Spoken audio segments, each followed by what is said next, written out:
Bonjour à toutes et à tous et bienvenue sur Oxalis Let's Talk, le podcast dédié à la digitalisation des achats. Alors aujourd'hui, on va parler d'un sujet qui nous occupe tous en ce moment, la facturation électronique qui entre en vigueur au 1er septembre prochain. Et j'ai le plaisir d'accueillir Audrey Prudent, qui est Product Owner chez Oxalis aujourd'hui, pour parler de cette thématique. Bienvenue Audrey, je suis ravie de t'accueillir aujourd'hui. Est-ce que tu peux rapidement te présenter, nous dire un petit peu d'où tu viens, quel est ton parcours ? Oui, bonjour Léa, bonjour à tous. Donc je suis Audrey Prudent, je suis Product Owner chez Oxalis depuis bientôt 3 ans.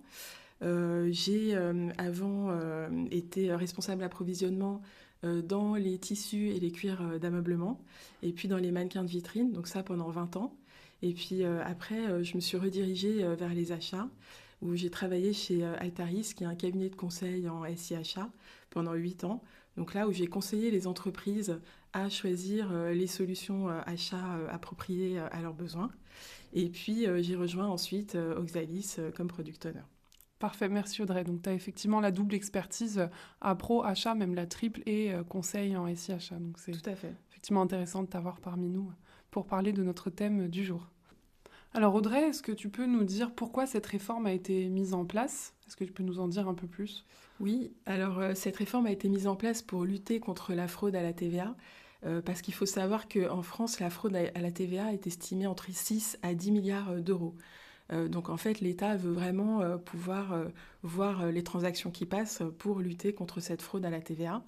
Et puis après, ça va être étendu, parce que ça c'est en France, mais ça va être étendu à toute l'Europe. En fait, la facture électronique, donc avec la réforme qui s'appelle la réforme VIDA, qui aura lieu entre 2030 et 2035, permettra des échanges avec des flux électroniques dans toute l'Europe. Ok, très clair. Et peux-tu nous dire qui est concerné par la réforme et nous partager le calendrier associé ? Oui, alors il y a plusieurs dates qui sont importantes à retenir. Donc il y a d'abord l'obligation de recevoir des factures électroniques, donc qui s'applique à toutes les entreprises à partir du 1er septembre 2026. Et ensuite, il y a l'obligation d'émettre des factures. Et là, il y a plusieurs dates en fonction de la taille des entreprises.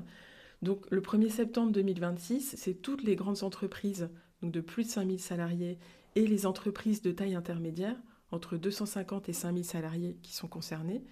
Et ensuite, il y a une deuxième échéance pour les plus petites entreprises, donc entre 10 et 250 salariés, et pour les micro-entreprises qui, eux, seront dans l'obligation d'émettre des factures à partir du 1er septembre 2027. Donc ils ont effectivement un peu plus de délai que les autres, mais j'imagine que puisque tu t'outilles d'une PA, enfin on reparlera des termes un petit peu après, pour recevoir des factures électroniques, tout le monde est concerné finalement là très prochainement au 1er septembre, eh bien il y en a pas mal j'imagine qui vont de toute façon se mettre en ordre de marche pour être prêts pour le 1er septembre 2026, pour l'émission également, autant traiter les deux sujets.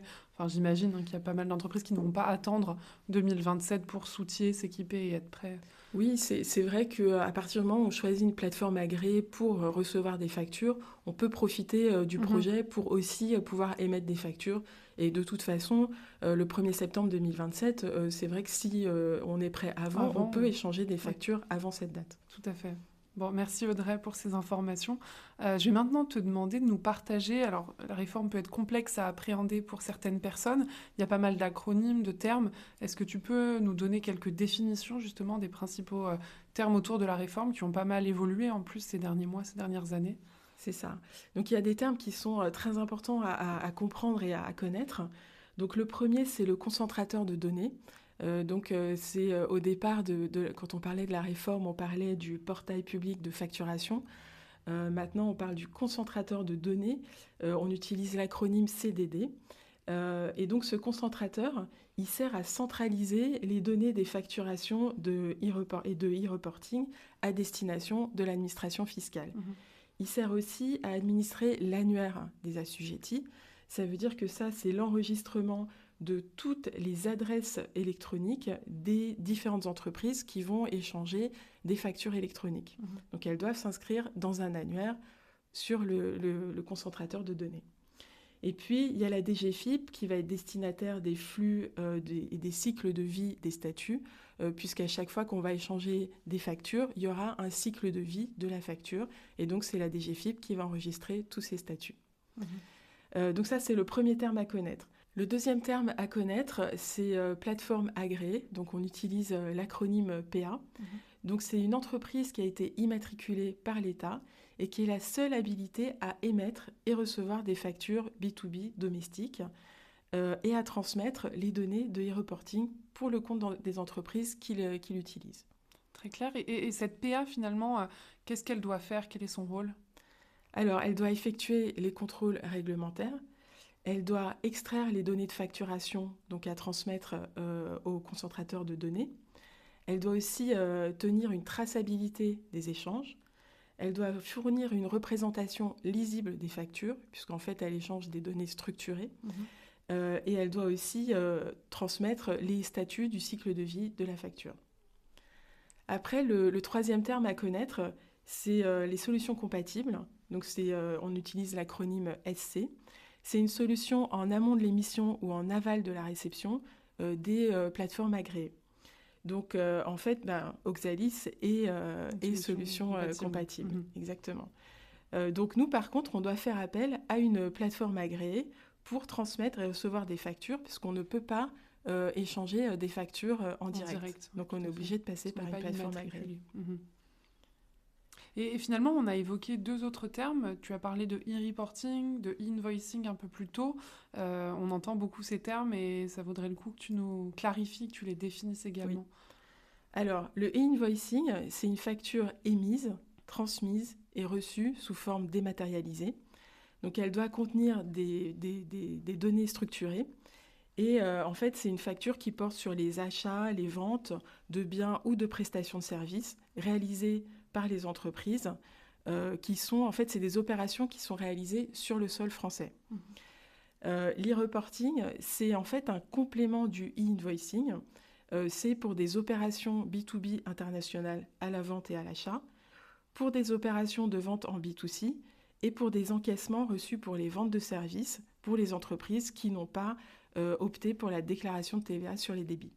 Donc en fait, le e-reporting et le e-invoicing, au final, ça va servir au remplissage automatique de la TVA. Et tu as parlé à plusieurs reprises d'échanges structurés de données. Est-ce que tu peux nous en dire un peu plus sur le format justement de ces données, des factures ? Oui, ça c'est un grand changement dans cette réforme, puisque avant on envoyait des factures par PDF. Il y a aussi des entreprises qui pouvaient envoyer des factures en EDI, et l'EDI c'est un fichier structuré. Donc ça veut dire qu'on va mettre tous les éléments de la facture dans un fichier structuré qui est imposé par la réforme. Donc les formats structurés, c'est du C2I, de l'UBL et de la facture X. Et c'est justement le travail de la plateforme agréée de transformer ces données dans ces formats structurés. Et donc ça va être des données qui vont être exploitables automatiquement, puisque la plateforme agréée réceptrice va pouvoir récupérer ces fichiers structurés. Et donc c'est avec ces formats-là qui vont être échangés entre la plateforme agréée émettrice et la plateforme agréée réceptrice. Et donc, c'est des formats qui doivent être lus automatiquement par les systèmes d'information. Et donc, c'est quand même plutôt bien parce que ça va permettre d'automatiser les contrôles. Ça va permettre aussi de réduire la saisie manuelle des factures, puisque ça va être intégré automatiquement. Et donc, réduire le risque d'erreur, fiabiliser finalement la donnée. Et puis, ça va permettre de fluidifier les traitements comptables. Donc en fait, on passe d'une logique document à une logique donnée. Et en fait, c'est là où les plateformes agréées et les solutions compatibles prennent toute leur importance. Et est-ce que tu peux nous dire concrètement ce que ça va changer finalement pour les entreprises ?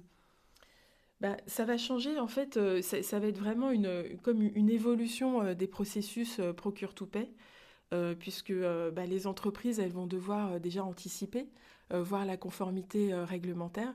Est-ce qu'elles mettent bien toutes les données qui sont demandées par le concentrateur de données ? Elles vont devoir aussi automatiser toutes ces transmissions de données. Il va y avoir aussi une traçabilité des échanges.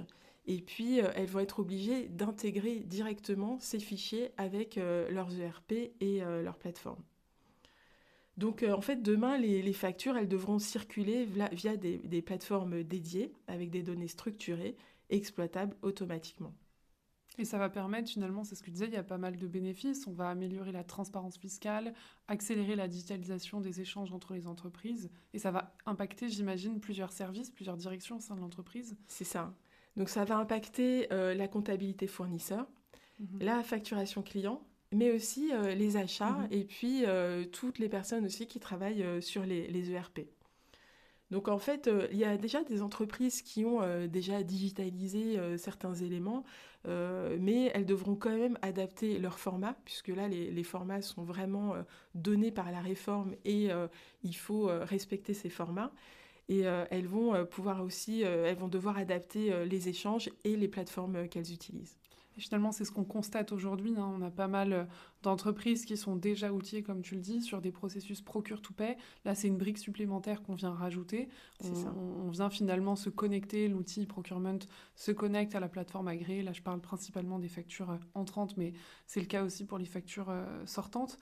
Et il y en a d'autres, effectivement, qui ont profité de la réforme. Enfin, c'est ce qu'on verra peut-être un peu plus tard sur les impacts métiers, mais qui ont profité de la réforme pour s'outiller, se mettre, de toute façon, elles n'ont pas le choix, se mettre en conformité pour, parce qu'on est dans l'obligation, comme tu l'as dit tout à l'heure, de recevoir des factures au format électronique au 1er septembre. Tout le monde est concerné. Donc, on doit s'outiller d'une PA pour la partie facture entrante. Et finalement, pas mal d'entreprises ont profité de la réforme pour s'outiller aussi d'une solution e-procurement et globalement digitaliser toute la chaîne achat, mais aussi finance et toute la chaîne procure-to-pay. C'est ça, parce qu'effectivement, quand on s'outille d'un outil pour recevoir des factures, c'est bien aussi d'avoir des commandes. C'est pour ça que c'est bien d'avoir un SI-achat exactement. Adapté. Et comme tu indiquais, finalement, la réforme va impacter plusieurs directions au sein de l'entreprise. Tu as parlé de la comptabilité fournisseur, des achats. Est-ce que tu peux nous préciser, détailler davantage les impacts métiers pour ces différentes directions ? Mhm. Donc, du côté des directions financières, elles vont devoir travailler sur plusieurs axes. Donc, d'abord, la conformité réglementaire, puisque la réglementation définit 42 cas d'usage, donc qui sont à lire pour les directions financières et voir si elles répondent bien à ces obligations de conformité réglementaire. Après, elles vont devoir vérifier la qualité des données, des référentiels, notamment les bases fournisseurs, mais aussi les bases clients. Elles vont devoir s'assurer de la traçabilité des échanges de factures. Et puis, elles vont devoir gérer des statuts du cycle de vie de la facture. Donc, en fait, c'est l'automatisation des traitements. Les directions financières, elles ont déjà commencé il y a longtemps à automatiser. Et là, ça va dans un sens encore plus approfondi de l'automatisation. Mais c'est vrai que pour ces directions financières, ça apporte quand même des gains. Donc on a dit tout à l'heure moins de ressaisies, moins d'erreurs, mais aussi des délais de validation plus courts. Et surtout, ce qui est important pour les directions financières, c'est une meilleure visibilité de la trésorerie. Très bien. Et peux-tu nous parler maintenant de la direction achat ? En quoi ça va impacter les directions achats ? Au niveau des achats, ça renforce clairement l'importance du procure-to-pay. Parce que c'est ce qu'on a dit tout à l'heure, une facture, elle est plus facile à traiter automatiquement si en amont, on a passé une commande. Si on a aussi fait une réception, et puis si les données fournisseurs sont fiables. En fait, là, on se dit que le rapprochement est propre et il est donc facilité puisque les achats et les approvisionnements ont fait le travail en amont. Donc, on voit que les entreprises, elles accélèrent la digitalisation des commandes. Comme tu disais tout à l'heure, il y a des entreprises qui vont profiter de la réforme de la facture électronique pour s'outiller de solutions achats. Les achats vont peut-être aussi améliorer les workflows d'approbation et puis la collaboration aussi avec les fournisseurs pour être sûr d'avoir des données fournisseurs qui soient vraiment fiables. Donc la facture électronique, elle pousse les entreprises à structurer davantage les processus achats. Et à l'inverse, quelles sont les difficultés, les défis rencontrés aujourd'hui par les entreprises dans le cadre de l'entrée en vigueur de la réforme ? Alors il y a d'abord la compréhension de la réforme, puisque on a vu il y a beaucoup d'acteurs et puis les textes évoluent aussi, même encore aujourd'hui. Il y a la date d'application de la réforme, puisqu'on a vu que les entreprises, elles devaient être prêtes à recevoir les factures au 1er septembre 2026, donc c'est une échéance qui approche. Il y a aussi le fait d'avoir plusieurs systèmes d'information. Donc il faut aussi cartographier les flux, voir dans quel outil on reçoit quelle facture. Il y a la qualité des données, Mhm. et ça, on sait que c'est un grand travail aussi à faire dans chaque entreprise. Et finalement, ce sujet de qualité des données, il a possiblement parfois été traité en amont quand tu t'outilles de toute façon d'un SI achat pour que les process fonctionnent également. Alors c'est dans une moindre mesure, mais les entreprises déjà outillées ont peut-être travaillé là-dessus. Mais Oui, c'est aller un peu plus loin finalement. elles ont travaillé sur, par exemple, si on prend le cas d'Oxalis, c'est vrai que quand on va rentrer la base fournisseur, on essaye de la nettoyer, Mhm. mais une base fournisseur, ça vit aussi. Oui, Et exactement. donc, il faut de temps en temps faire ce travail de nettoyage. Oui. Et puis, un autre enjeu, c'est l'accompagnement au changement. Parce que là, on touche à des habitudes qui sont ancrées dans les équipes finance et achat. Et il faut aussi accompagner cette population. Et finalement, pour rebondir là-dessus et sur ce que tu disais au préalable, la compréhension de la réforme, qui n'est pas simple à appréhender pour tout le monde, le message que je passerais, c'est qu'il y a des entreprises dont c'est le métier, aujourd'hui des cabinets de conseil spécialisés en digitalisation des achats, de la finance, des processus achat-finance, dont c'est vraiment l'expertise, qui ne travaillent pas que là-dessus, mais qui ont une cellule aujourd'hui qui a été construite autour de la facturation électronique. Et donc, il ne faut vraiment pas hésiter à se faire accompagner par ces cabinets dont c'est le métier pour appréhender la réforme, cartographier, tu disais, les flux existants. On parlait tout à l'heure des 42 cas d'usage à lire, à comprendre, pour se situer parmi ces cas d'usage, ceux qui nous concernent ou non. Aujourd'hui, ce n'est pas les éditeurs qui font ce travail, ni les PA. Donc c'est vraiment soit l'entreprise, elle a les compétences et les personnes clés en interne pour faire tout ce travail, soit on peut se faire accompagner, c'est plutôt la recommandation quand on sent qu'il y a un manque finalement en interne pour appréhender la réforme, mais c'est valable aussi pour la partie conduite du changement. Les C'est cabinets ça, accompagnent aussi sur ce volet-là. tout à fait. Mais c'est vrai que tu as raison, pour comprendre la réforme qui évolue, il faut du temps, il faut s'informer. Il y a le Forum national de la facture électronique qui est là pour ça, mais Mhm. c'est vrai qu'il faut avoir du temps en interne pour le faire. Donc Et les soit on a ressources. et les ressources, Mhm. donc soit on a le temps de le faire, soit effectivement il vaut mieux se faire accompagner. Et tu nous parlais tout à l'heure justement des solutions e-procurement. Comme tu le disais, la facture électronique, elle ne doit pas être vue comme un sujet isolé. Elle s'inscrit finalement dans un processus global. Est-ce que tu peux nous partager davantage sur le rôle des solutions e-procurement et comment tout ça s'inscrit dans la chaîne globale? Oui, c'est ça, effectivement, la facture électronique, elle s'intègre dans le cycle achat. Et c'est vrai qu'une plateforme e-procurement, ça permet justement d'automatiser les échanges, de fiabiliser les données. On va centraliser tous les flux dans la solution e-procurement. On a vu tout à l'heure, on passe une demande d'achat, une commande, une réception, Mhm. et après on reçoit la facture. Mhm. Et puis ça permet d'assurer la conformité réglementaire. Et en fait, ça répond aux besoins des entreprises qui aujourd'hui, justement, cherchent à avoir de la visibilité, de la productivité, mais aussi mieux maîtriser leurs dépenses. En fait, ça permet une automatisation, une standardisation, et puis une meilleure collaboration aussi avec Mhm. les fournisseurs. Donc finalement, l'enjeu n'est pas seulement réglementaire. Voilà, on va au-delà de la réglementation. C'est ça, Mhm. exactement. Et en fait, les entreprises qui vont le mieux réussir cette transition, c'est celles qui vont utiliser la réforme comme un levier de Mhm. transformation. Elles peuvent, par exemple, se servir de cette réforme pour simplifier les processus, pour automatiser davantage. Et ça va aussi réduire les coûts de traitement, puisqu'on sait que les coûts de traitement d'une facture sont Mhm. importants. Là, Surtout ça quand va tu les réduire. traites en manuel aujourd'hui, enfin, quand Exactement. tu es un peu... Donc là, c'est une vraie réduction. Et puis, ça va améliorer aussi l'expérience fournisseur, puisque tout va être automatisé. avec une meilleure visibilité, traçabilité. Donc, Exactement. Et il y a surtout le cycle de vie de la facture qui est importante pour les fournisseurs. J'ai bien reçu ta facture, j'ai bien payé ta facture, ça sert à ça, hein, mhm. les cycles de vie d'une facture. Et puis, ça permet de mieux piloter les engagements de dépenses. En fait, la conformité, finalement, ça devient un point de départ pour s'outiller de solutions achats. Et est-ce que tu peux nous partager les bénéfices observés, attendus par les entreprises? Oui. On l'a vu, des délais de traitement réduits, Il y a une baisse aussi des litiges, puisqu'on a le cycle de vie, c'est-à-dire qu'on sait quand on a reçu la facture, s'il y a un litige, il est tracé aussi, donc on va pouvoir le régler plus rapidement. Il y a plus de visibilité financière, et puis en fait c'est une meilleure collaboration entre la finance et les achats. Donc en fait, en réalité, les équipes, elles passent moins de temps sur des tâches manuelles à faible valeur ajoutée. Et est-ce que tu peux partager aux auditeurs aujourd'hui tes recommandations et quels sont selon toi les conseils pratiques pour bien préparer son projet de facturation électronique et bien choisir sa PA finalement? Oui, alors je pense qu'on peut dans un premier temps conseiller aux entreprises de cartographier les flux existants. Ça veut dire identifier en fait d'où viennent les factures et quels sont les systèmes d'information impliqués.